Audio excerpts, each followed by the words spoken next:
Alright, this is a short video on upper kitchen cabinets or kitchen cabinets that are uppers. So this can be anywhere, including the kitchen, but this was something that's been asked for, how to draw those in, how to show them. So starting out with an example here, this is an area that we're going to call the kitchen on this floor plan here. It's a very large area, but it's for demonstration purposes. My wife would love to have a kitchen this size.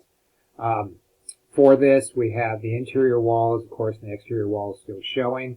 So the first thing I did was I made a area for the countertop, and I'll turn those on. So that was the countertop area I made in here. This countertop is going to have a sink right in this area, just adjacent to this window. So that's the way I designed this portion of it. So the first thing that went in was the countertops. And then I went ahead and put in the countertops on the hatching. Went ahead and hatched that, and that, as well as you can see, the sink came in on that part of the sink came in on that one. We have more detail coming in. And then after I got that in, I had already drawn in where the upper cabinets went. So let me show you that now, and that's shown with hidden lines. Upper cabinets, and let me show you that. And it's a little bit different color, so don't go by that color. This is just for demonstration purposes as well.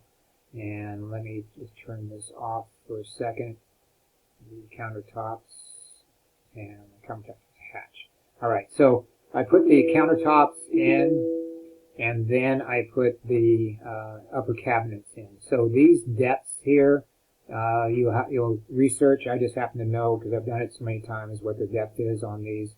But that's something you'll need to research. And you can make them different depths as well, just depending on what you want. Typically, they're set up so you can reach back and reach the back of them easily without leaning too far into them. And then the upper cabinets, of course, you don't want those out too far.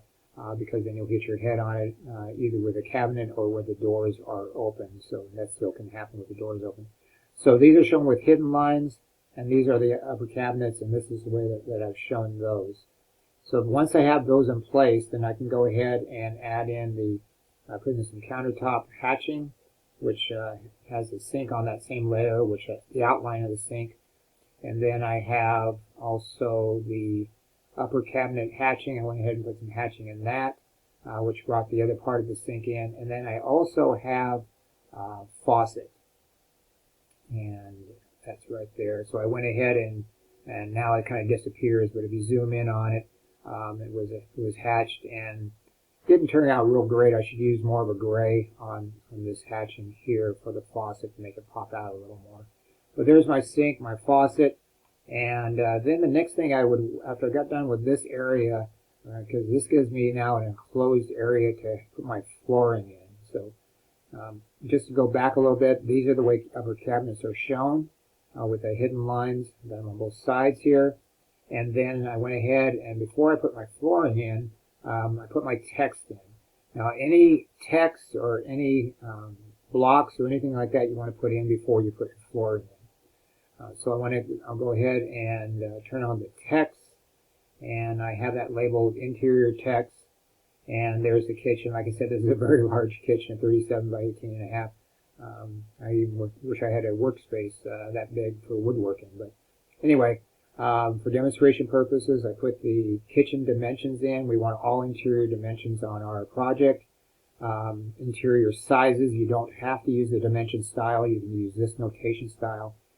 If you want. And then the last thing would be the flooring. So I went ahead and added a hatch for the kitchen flooring and put that in. I see one other hatch I don't have turned on here, the kitchen sink. Let's see how that looks. And I think that's going to be about the same. It has that brown texture to it. Like I said, the faucet, I need to change the color on that a little bit, make it stand out from the white sink area. So there's the flooring. It is a hatch, and there's a notation in it. It goes around. It has that M text box around there, and so that completes as far as the kitchen for this particular kitchen. But the emphasis again is on the upper cabinets, how they are to look. So hopefully that was helpful for you and get you going in the right direction. Remember to use hidden lines for those upper cabinets, because typically we don't take off the roof to look at the floor plan. We take about 4 or 5 feet above the ground level off, and that's why the cabinets are removed. We wouldn't see those typically, and so we show them as hidden. All right, any comments or questions, go ahead and email me, and I hope that helps out. Thanks for listening.